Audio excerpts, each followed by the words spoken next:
Hello, well, as you can see, we're still getting ready.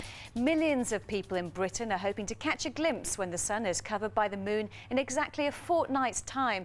But today, the government's top doctors warned everyone, but especially children, that looking at the sun can cause blindness.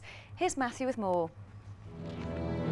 It could be the biggest natural event of the decade. For the first time in 70 years, a total eclipse will hit Britain. But today, doctors warned it has hidden dangers. These extra dark sunglasses what shops in Britain are selling for the eclipse. They're meant to protect your eyes from the sun, but doctors and the government say even these aren't enough to stop the sun's rays hurting your sight.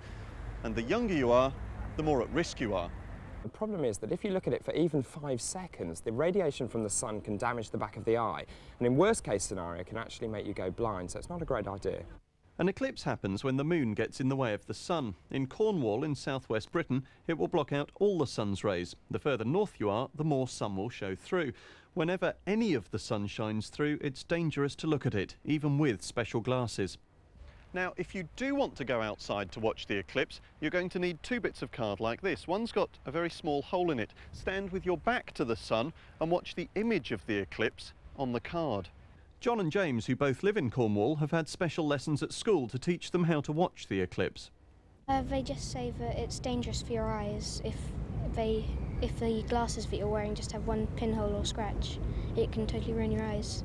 How do you feel that you can't actually look at the eclipse directly? A bit upset, but you can still watch it on TV, and you can still sort of see a bit, all of it on the projection card. No one wants to spoil the fun, but looking into the sky could make August the 11th memorable for all the wrong reasons. In other news, 19 people have died and 2 are still missing after an adventure holiday in the Swiss Alps went tragically wrong. They were swept away by flash floods near the resort of Interlaken.